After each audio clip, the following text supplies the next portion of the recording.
हेमांशन family, welcome back. Let's start our new chapter. अपने alpha के pen को mark की वजह से फील करके विंग खुद को रोक नहीं पाया था और वो वांगजी के पास कोल्ड केव में पहुंच चुका था, जहां विंग ने वांगजी के साथ उसकी रट को स्पेंड किया। नेक्स्ट मॉर्निंग विंग को अपने पास पाकर वांगजी बहुत ज्यादा खुश हो चुका था। एज ओमेगा, एज एम्प्रेस, आज तक विंग ने अपनी सारी ड्यूटीज को फुलफिल किया था। वही वांगजी विंग की लाइफ के सारे राइट्स को एज हिज अल्फा वो हासिल कर चुका था, पर आज तक उसने एज विंग्स अल्फा एक भी राइट उसे नहीं दिया था। यही रीजन था कि वांगजी अब अपने ओमेगा को भी खुद के ऊपर सारे राइट्स देना चाहता था और इसकी स्टार्टिंग विंग का मार्क जो अब वांगजी के बॉडी पर था उससे हो चुकी थी। वांगजी जिसकी आईज शाइन कर रही थी, साथ ही विंग वांगजी की खुशी देख सकता था। ऑब्वियसली बहुत खुश था वांगजी आज अपने ओमेगा को अपने पास देखकर, उसे खुद को अपनाता हुआ देखकर। कुछ देर बाद एक दूसरे के साथ क्वालिटी टाइम स्पेंड करने के वो दोनों भी उस केव से बाहर आ चुके थे, जहां ऑलरेडी सारे लोग उनका इंतजार कर रहे थे। दोनों भी जब केव से हैप्पीली बाहर निकले थे तो सबको राहत भी मिली थी, साथ ही सब बहुत हैप्पी भी हो चुके थे। खासकर सबकी नजर विंग पर अटक सी चुकी थी, क्योंकि आज विंग ने टोटली ब्लैक क्लोथ्स पहन के रखे थे, जो ऑब्वियसली वांगजी के थे।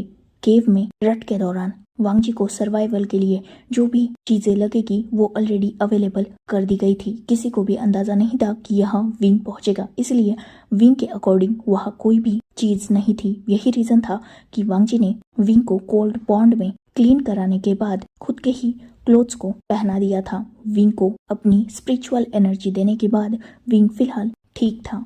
शुयांग, शाओ शिनचैन, सोंगलैंग, म्याम्या चारों भी उन दोनों को घेर चुके थे। वही बाकी सब उन दोनों को देख रहे थे। जहां विंग ब्लश कर रहा था और अपनी नजरों को नीचे झुकाए सबकी नजरों को अवॉइड कर रहा था, वही वांगजी प्राउडली विंग के साइड में खड़ा था और उसने विंग को उसके वेस्ट से होल्ड करके रखा था। उन दोनों को सब कैसल के अंदर ला चुके थे और विंग को उसके रूम में रेस्ट करने के लिए भेज दिया गया था। वही वांगजी बाकी सब के साथ बाहर था, क्योंकि उसे कुछ वर्क को डिस्कस करना था। ऑब्वियसली उन लोगों के पास अभी भी वक्त कम था। इनफैक्ट अब वांगजी की रट की वजह से ऑलमोस्ट उनके 4 डेज तो वेस्ट हो चुके थे। हाँ, देखा जाए तो उसे वेस्ट हो गए ये नहीं कहा जा सकता, क्योंकि वो वांगशियान का बहुत ब्यूटीफुल टाइम था जिसे उन दोनों ने बहुत ज्यादा एंजॉय किया था। 4 डेज का कैलकुलेशन ऑलरेडी बता देती हूँ। जब वांगजी प्री रट टाइम में था तभी से विंग को मार्क में पेन होना स्टार्ट हो चुका था, तो विंग ने उस पेन की वजह से कोई वर्क किया ही नहीं था। वही वांगजी तो ऑलरेडी कोल्ड केव में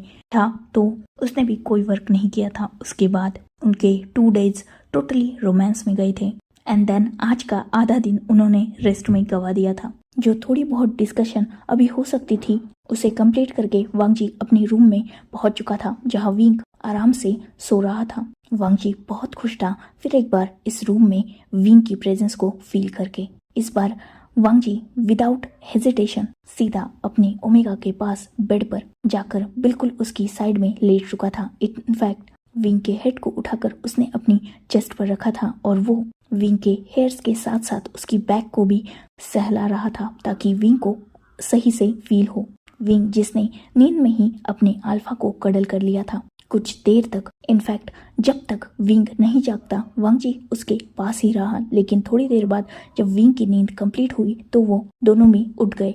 विंग जो फ्रेश हो चुका था और फिर से अपने अल्फा के साथ बाहर आ चुका था। बाहर ऑलरेडी सब लोग उन दोनों का इंतजार कर रहे थे। फिलहाल डिनर टाइम हो चुका था तो वो दोनों सीधा वहीं पहुंचे थे। सब ने डिनर एक साथ किया, पर पूरे डिनर के दौरान एक बार भी विंग ने अपनी नजरों को ऊपर नहीं किया था, क्योंकि ऑब्वियसली वो सबकी आईज में टीजिंग फील कर सकता था, ये भी कि सबकी नजरें उसी पर है। खैर, जैसे तैसे एम्बेरस होकर, शाय होकर विंग ने उस डिनर को कंप्लीट किया और बाद में उसने वांगजी से कहा कि वो यहाँ से फिर से वेकलैंड के लिए निकल रहा है। साथ ही शुयांग और शाओ शिनचैन ने भी विंग के साथ जाने का डिसीजन लिया। वांगजी जिसने विंग से कहा कि वो रात भर यहाँ रुक जाए, पर विंग ने इस बात को मना कर दिया, क्योंकि ऑब्वियसली वो किसी को भी ठीक से इन्फॉर्म नहीं कर पाया था और सीधा हड़बड़ी में यहाँ पहुंचा था। अब उसका जाना ही सही होता, क्योंकि नेक्स्ट डे से उसे फिर से अपने क्लैन के वर्क को देखना था, साथ ही बहुत जल्द शू क्लैन की नेम चेंज सेरेमनी थी, उसे भी अटेंड करना था। वांग जी ने ना चाहते हुए भी विंग को वहां से जाने के लिए अलाउ कर दिया और विंग के साथ साथ शुयांग और शाओशिन चैन भी वहां से निकलने के लिए रेडी थे, पर वो तीनों भी अपने स्पिरिचुअल वेपन्स का यूज करने वाले थे, मतलब अपनी सॉर्ड का। फिर एक बार सेम टाइम था, वांग जी और विंग फिर एक बार अलग होने वाले थे, पर ये दूरी इस बार कंफर्टेबल थी और वांग जी की हैप्पीनेस तब और भी ज्यादा बढ़ चुकी थी जब विंग, जो अपनी सॉर्ड पर फ्लाई करते हुए वहां से लगभग निकल चुका था और उसने पीछे मुड़कर वांग जी को देखा था और एक छोटी सी स्माइल की थी। पिछली बार जब विंग लैन क्लैन को छोड़ के गया था तो उसने एक बार मुड़कर वांग जी की तरफ देखा भी नहीं था, पर इस बार की ये एक विंग की छोटी सी एक्शन वांग जी को बहुत सारी और साथ ही होप भी दे चुकी थी। इस बार विंग को सी ऑफ करते हुए वांग जी के फेस पर स्माइल थी। फाइनली विंग, शुयांग, शाओशिन चैन वहां से निकल गए और वांग जी स्माइल करते हुए सीधा अपने रूम में पहुंचा था, जिसमें आज उसे विंग के ओमेगा फेरोमोन्स के साथ साथ उसके ना होते हुए भी उसकी प्रेजेंस फील हो रही थी। वही दूसरी तरफ विंग, शुयांग और शाओशिन चैन बहुत जल्द अपने क्लैन में पहुंच चुके थे। जैसे ही वो तीनों क्लैन में पहुंचे, वेंचिंग को इन्फॉर्म कर दिया गया था, तो वेंचिंग भी उनसे मिलने आ गई थी। उन चारों ने मिलकर कुछ बातों को डिस्कस किया। वही वेंचिंग विंग के फेस पर हैप्पीनेस देखकर बहुत ज्यादा खुश हो चुकी थी। एटलीस्ट विंग ने उसकी बातों को समझा और अपने रिश्ते को एक चांस दिया। भले ही सब कुछ एक झटके में ठीक नहीं होता, पर धीरे धीरे सारे घाव भर ही जाते हैं। समय सब कुछ ठीक कर ही देता है।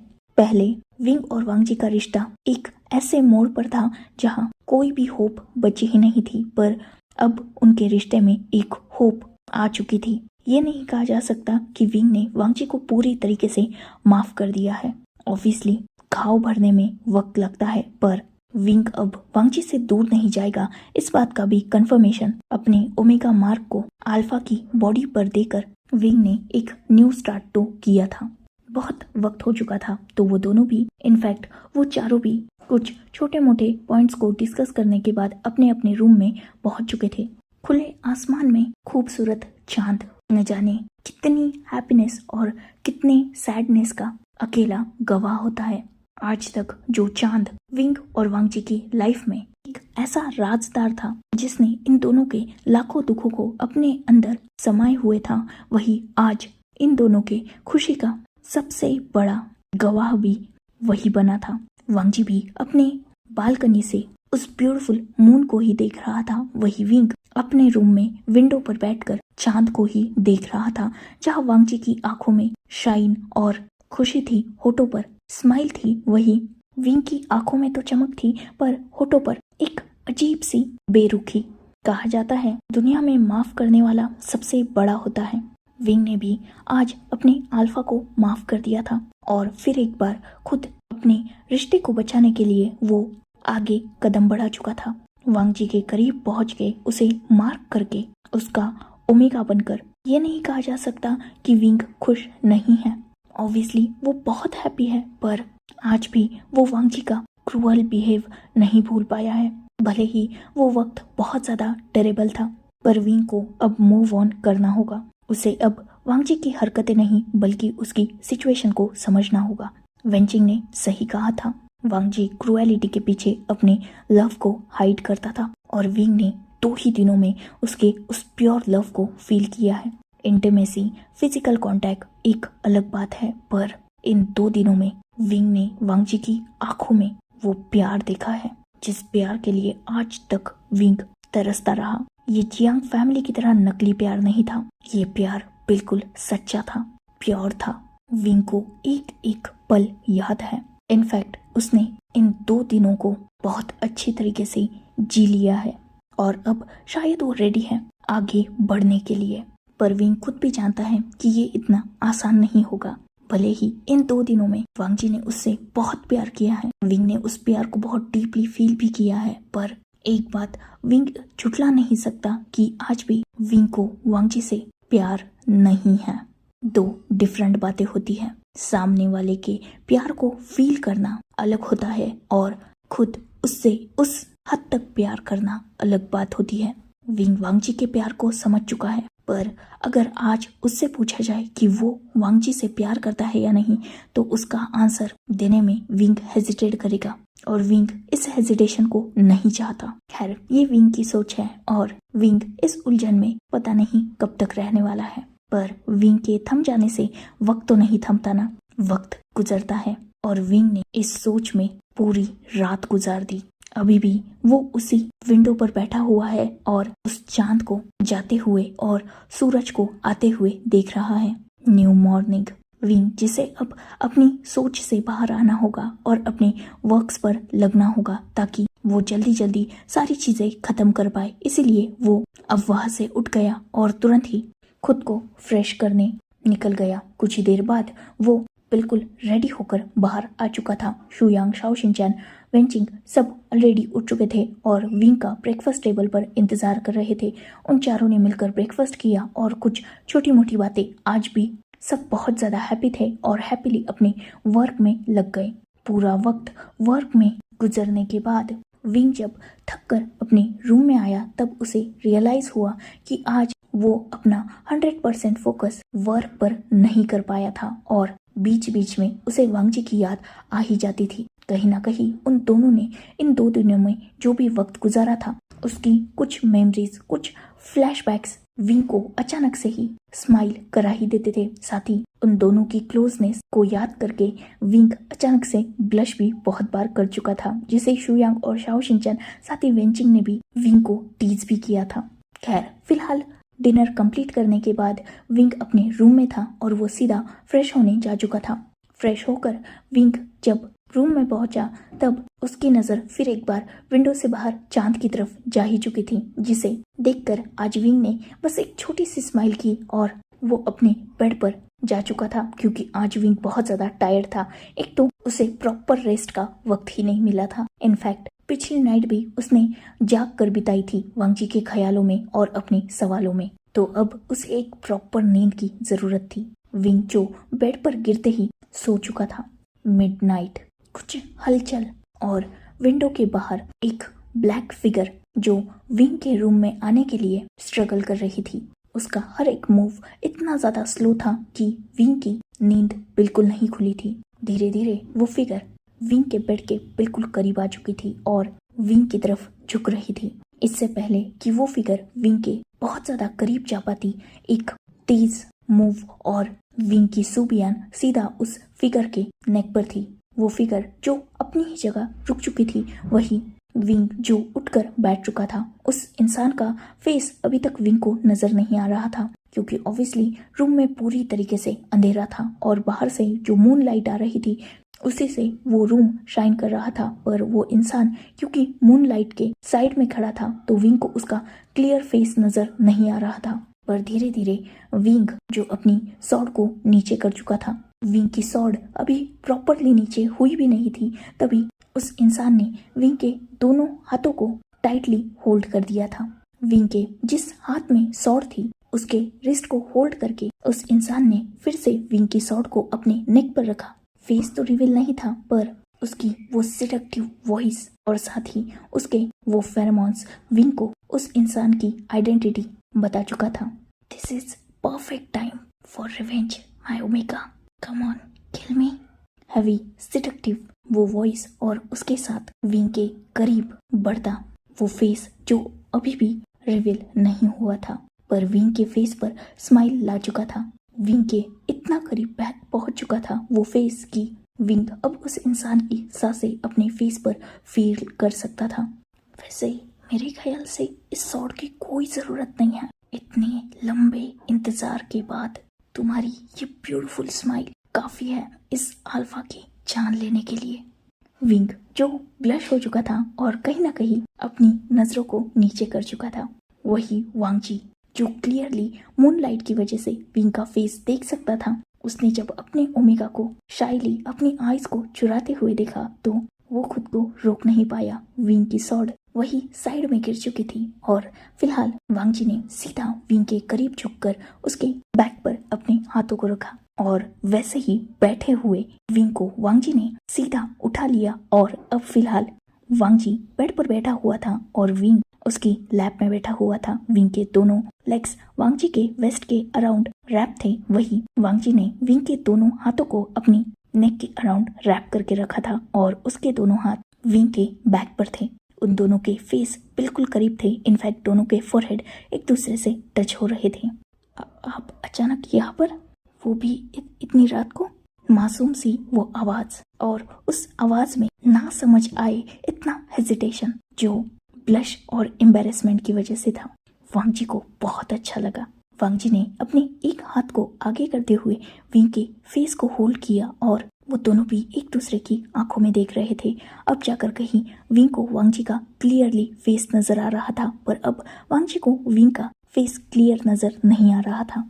विंग के फेस को जेंटली सहलाते हुए वांगजी ने विंग को अपने करीब खींचा, बिल्कुल करीब। उन दोनों की बॉडी एक दूसरे से टच हो रही थी, पर फेस के बीच में अभी भी अंतर था। वांगजी ने अपने हेड को धीरे धीरे विंग के नेक के पास लीन किया और वो विंग की फ्रेग्रेंस को डीपली इनहेल करने लगा। क्या करूं मायोमेगा, एक पल भी तुम्हारा ख्याल मेरे जहन से जा ही नहीं रहा। पहले तो खैर खुद को होल्ड कर देता था, ये सोचकर कि तुम मेरे साथ कंफर्टेबल फील नहीं करोगे, ये सोचकर कि तुम मुझसे नाराज हो, ये सोचकर कि जितना मैंने तुम्हें हर्ट किया है उतनी सजा मैं डिजर्व करता हूँ। पर अब खुद को रोक नहीं पा रहा, पल पल तुम्हें अपने पास चाहता हूँ। खासकर अब तुम जानते हो, जब से तुम गए हो तब से थाउजेंड्स ऑफ टाइम मैंने मिरर देखा है। उस मिरर में खुद को नहीं बल्कि बस अपने मार्क को देख रहा हूँ। उसे टच करके, उसे देखकर तुम्हें फील करने की कोशिश कर रहा हूँ। बहुत खुशी, बहुत एक्साइटमेंट है। जैसे तैसे करके तुम्हारे जाने के बाद कल की रात बीत गई, एक पल भी सो नहीं पाया। मॉर्निंग से अपने वर्क में लगा हूँ, पर एक पल भी तुम्हारा ये ब्यूटीफुल फेस मेरी नजरों से जा नहीं रहा। ना ठीक से वर्क कंप्लीट कर पाया, ना डिनर। सोचा था रूम में आने के बाद पक्का सो जाऊंगा, पर जैसे ही बेड पर लेटा तुम्हारी याद और तुम्हारे फेरोमोन्स, जिसकी वजह से एक पल भी सो नहीं पा रहा था। जब भी आईज क्लोज करता था तुम्हारा वो ब्यूटीफुल फेस आंखों के सामने होता था। बहुत ज्यादा हो चुका था, खुद को रोक नहीं पाया और बस यहाँ आ गया। सोचा था एक बार देखकर तुम्हें चला जाऊंगा, पर अब जब तुम्हें अपनी बाहों में होल्ड किया है, वो सोच मेरी चाहत पर हावी हो गई है। मैं तुम्हारे बिना नहीं रह सकता, बिल्कुल नहीं रह सकता। मैं जानता हूँ अभी भी तुम मुझे अपने दिल से अपना नहीं चुके हो, अभी भी बहुत सारे डाउट्स हैं। तुम मुझसे प्यार नहीं करते, ये भी मैं जानता हूँ, पर मुझे इस बात की भी खुशी है कि तुम कोशिश कर रहे हो मेरे करीब आने की। जब तुम पहली बार लैंड क्लैन से गए, सारी होप्स खो चुका था मैं तुम्हें पाने की। हर रात मैंने जाग के बिताई है और हर दिन बस काम काम करता रहता था ताकि तुम्हारी याद ना आए। पर कल जो रात मैंने जाग के बिताई, आज जो दिन मैंने काम में बिताया, वो पहले से बहुत अलग था विंग। क्योंकि पहले तुम्हें खोने का डर था और अब तुम्हें अपने करीब रखने की उम्मीद आ चुकी है। प्लीज माय ओमेगा, ये सब कुछ जल्दी खत्म करो, लौट आओ मेरे पास।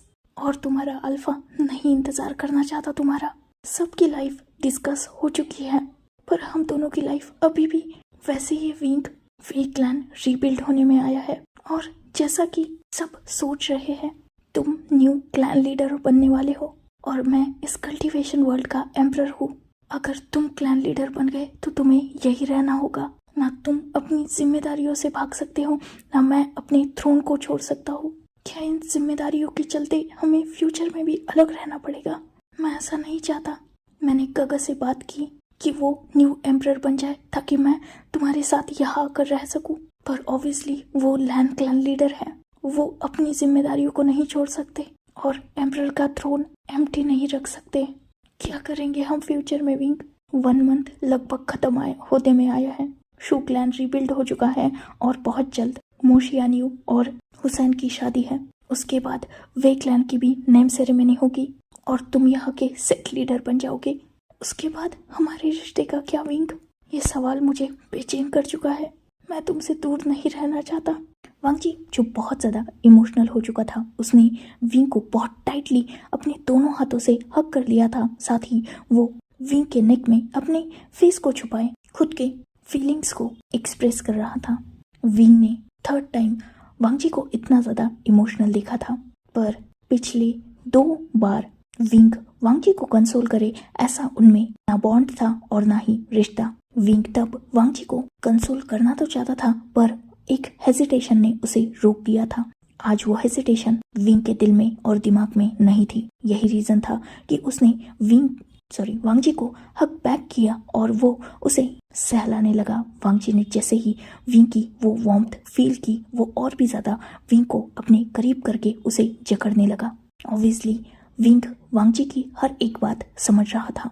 वो दोनों भी अपनी अपनी जिम्मेदारियों से नहीं भाग सकते थे, क्योंकि विंग अगर वे क्लैन को छोड़ देता तो वे क्लैन को कौन संभालता, और दूसरा विंग के पास तो भी हो सकता है ऑप्शन हो, पर वांगजी उसके पास कोई ऑप्शन नहीं है। उसे एम्परर की पोस्ट पर रहना ही होगा। वो थ्रोन वांगजी नहीं छोड़ सकता, क्योंकि वो थ्रोन और उस पर बैठने वाले पर 1000 जिम्मेदारियां होती हैं, जो किसी एक इंसान की नहीं बल्कि पूरे कल्टीवेशन वर्ल्ड की होती है। उसे अगर किसी के हैंड ओवर करना है तो वो इंसान भी उतना ही जिम्मेदार और रिस्पॉन्सिबल होना चाहिए। मोस्ट इम्पोर्टेंट, वो इंसान अच्छा होना चाहिए। अगर वो थ्रोन गलत हाथों में गया तो पूरा कल्टीवेशन वर्ल्ड डिस्ट्रॉय हो सकता है, और फिलहाल इतना कैपेबल कोई नहीं है इस पूरे कल्टीवेशन वर्ल्ड में वांगजी के अलावा, एक्सपेक्ट विंग, जो उस थ्रोन को संभाल पाए। ऑब्वियसली विंग भी उस थ्रोन को संभाल सकता है, और वो संभाल भी रहा है। वो एम्परर की एम्प्रेस है, पर अगर वो वहां चला गया तो वे क्लैन का क्या? ये सवाल विंग के भी जहन में अभी आया था, और विंग भी इस बारे में सोच रहा था, पर फिलहाल सोचने का उसके पास वक्त नहीं था, क्योंकि उसका अल्फा ओवर इमोशनल हो चुका था। यही रीजन था कि विंग ने वांगजी को अपने आप से कुछ देर बाद थोड़ा दूर किया। उसने वांगजी के फेस को अपने दोनों हाथों में प्यार से होल्ड किया और वांगजी के फोरहेड पर किस किया। उसके बाद उसने वांगजी के दोनों आईज पर किस किया और उसे फिर से अपने सीने से लगा लिया। अल्फा, डोंट वरी, कोई ना कोई सॉल्यूशन निकल जाएगा, सब कुछ ठीक हो जाएगा। वैसे भी बहुत नाइट हो चुकी है, फिलहाल ये वक्त नहीं है उन सारी बातों का और उन्हें सोचने का। बहुत टायर्ड लग रहे हैं आप, प्लीज सो जाइए थोड़ी देर। विंग, जिसने अपनी बात कंप्लीट की और वो वांगजी से दूर होने लगा, पर वांगजी ने तुरंत ही उसे होल्ड कर लिया और वो विंग की तरफ देखने लगा, बिल्कुल अपनी पपी आईज से, जैसे मुझसे दूर मत जाओ, ऐसे ही रहो, इस टाइप उसकी आंखें बोल रही थी। विंग, जिसकी फेस पर स्माइल आ गई और उसने अपने लेग्स को वांगजी के वेस्ट से हटाकर वैसे ही बेड पर फोल्ड कर लिया और वो बिल्कुल वांगजी के ऊपर अपने नीज पर खड़ा था। वांगजी जो विंग की तरफ ही देख रहा था, वही विंग, उसने वांगजी के हाथों को अपनी वेस्ट से हटाया और छोटी सी स्माइल के साथ कहा, अल्फा दूर नहीं जा रहा, बस सुला रहा हूँ आपको, लेट जाइए ताकि मैं भी आपके पास लेट सकूं। जैसे ही वांगजी ने यह सुना, उसने नोट किया और वो वैसे ही विंग को लेकर सीधा बेड पर गिर गया। वही विंग जो एक पल के लिए तो सडन एक्शन से डर चुका था, पर दूसरे ही पल उसने खुद को वांगजी की आर्म्स में ट्रैप फील किया।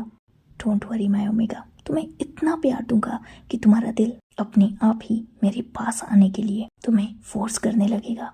आज तक अपने दिल में तुम्हारे लिए जो भी प्यार छुपा के रखा है ना, अब उसे दिखाने में बिल्कुल हेजिटेशन नहीं करूंगा। तब मजबूरी थी तो खुद को बहुत फोर्स कर लिया तुम्हें हर्ट करने के लिए, पर अब तुम्हें खुश रखने की हर एक कोशिश करूंगा और रिजल्ट में मुझे तुम्हारा प्योर लव मिलेगा। वांगजी, जिसने अपनी बात को कंप्लीट करने के बाद बस विंग के फोरहेड पर एक जेंटल किस किया और उसने विंग को पूरी तरीके से कडल कर लिया। वही विंग जो वांगजी की बैक को सहला रहा था और वांगजी विंग के हेयर्स को, दोनों भी कब एक दूसरे की आगोश में बिल्कुल शांति से सुकून से सो गए और एक दूसरे की वार्मथ में पूरी तरीके से खो गए। नेक्स्ट डे मॉर्निंग, एक इरिटेटिंग वॉइस जो वांगजी की नींद को डिस्टर्ब कर रही थी। वांगजी और विंग दोनों भी उस वॉइस की वजह से फाइनली अपनी आईज को ओपन कर चुके थे और दोनों भी डोर की तरफ देख रहे थे जहां जोर जोर से नॉक हो रहा था। उन दोनों को अब जाकर रियलाइज हुआ था कि वो दोनों ना सिर्फ एक दूसरे के बहुत ज्यादा करीब हैं, बल्कि बहुत देर हो चुकी है और वो अभी भी सो रहे हैं। विंग, जिसके क्लोथ्स मैसी थे, वांगजी ने उसके साथ कुछ किया नहीं था, पर ऑब्वियसली अभी अभी वो उठा था तो नींद में उसके क्लोज थोड़ा इधर उधर हो चुके थे। वांग जी ने विंग को जब इतना क्यूटली देखा तो उसे अचानक से थोड़ा पॉजिटिवनेस फील हुआ और उसने विंग को फिर से बेड पर लेटाकर उस पर कंबल ढक दिया। माय ओमेगा, तुम रुको, मैं देखता हूँ। विंग जिसने बस नोट कर दिया और वांग जी खुद को थोड़ा ठीक ठाक करके डोर के पास गया और उसने डोर को ओपन किया। सामने जो इंसान थे उन्होंने जब वांग जी को सामने देखा तो वो पूरी तरीके से शॉक हो गए, क्योंकि उन्होंने कभी एक्सपेक्ट भी नहीं किया था कि यहाँ विंग के रूम को नॉक करने से वांग जी बाहर निकलेगा। तुम यहाँ क्या कर रहे हो? वांग जी जिसने उन दोनों को देखकर एक इरिटेटिंग फेस बनाया और अपनी आई रोल की। क्या मतलब है आप दोनों के सवाल का? ऑब्वियसली ओमेगा है वो, मेरा मिलने आया था उससे। पर कब? हमने तो तुम्हें आते हुए नहीं देखा। शाओ शिनचैन जो शुयांग के पीछे खड़ा था उसने वांग जी से पूछा। वांग जी ने शाओ शिनचैन की तरफ देखा और एक स्माइल के साथ कहा, कैसे देखोगे? रात को एक दूसरे को देखकर फुर्सत मिलती है आपको जो किसी तीसरे को देखोगे? वांग जी, डबल मीनिंग बात करना छोड़ो और अपनी गलती को कवर अप करने के लिए हम पर ब्लेम मत डालो। सच बताओ, कब आए रात को? वांग जी जिसने अपने हेयर्स को एक हाथ से रफल करते हुए अपनी नजरों को शुयांग और शाओ शिनचैन दोनों पे से हटाया और फ्लोर की तरफ करते हुए थोड़ा हेजिटेटली बोला, कल रात को। और अचानक रात को यहाँ आने का रीजन? शुयांग के इस सवाल से वांग जी ने थोड़ा इरिटेटिंग फील किया और उसकी तरफ देखते हुए बोला, वेडिंग हो चुकी है ना आपकी? एक दिन अगर आप अपने ओमेगा को नहीं देखते तो मैं अच्छी तरीके से जानता हूँ कि कितना डेस्परेटली आप उसे ढूंढने निकल जाते हो। मैं तो अपने ओमेगा से बहुत दिनों से दूर था और फाइनली जब वो मेरे पास आया तब भी मुझे वक्त नहीं मिला उसके साथ टाइम स्पेंड करने के लिए। उससे बातें भी नहीं कर पाया था मैं, तो यहाँ आ गया। 2 दिन तक कोल्ड केव में अकेले थे ना तुम दोनों? तब क्या कर रहे थे? ये सुनते ही वांग जी ने शाओ शिनचैन की तरफ देखा और थोड़ा रूडली कहा, वही जो एक अल्फा और ओमेगा रट में करते हैं, पर बात करने का वक्त नहीं मिला इसलिए यहाँ आ गया। शाओ शिनचैन चुप हो गया। वही शुयांग वांग जी को गुस्से से घूर रहा था। किसी को इन्फॉर्म करके आए हो या ऐसे ही उठ के आए हो? शुयांग के इस सवाल पर वांग जी ने शुयांग की तरफ देखा और थोड़ा हेजिटेटली बोला, वो बहुत रात हो चुकी थी तो किसी को इन्फॉर्म तो नहीं किया। पहले तो बटरफ्लाई मैसेज भेजो और सबको इन्फॉर्म करो और बाद में अंदर जाओ, दोनों रेडी हो और बाहर आओ। ब्रेकफास्ट टेबल पे कब से विंग का इंतजार हो रहा था, वो आया नहीं इसलिए उसे उठाने हम यहाँ आ गए। विंग जो ये सारी बातें सुन रहा था वो बिल्कुल चुप था बेड पर। वही वांग जी ने शुयांग की बात पर नोट किया और डोर को सीधा लॉक कर लिया अंदर से और वो विंग की तरफ देखने लगा जो बेड पर बैठे उसी की तरफ देख रहा था। So enough for today. Let's take a break. Next chapter in next video. If you like my explanation, like, comment and subscribe my channel. Hopefully you all are enjoying this fan fiction. Goodbye. Take care. Enjoy your beautiful life.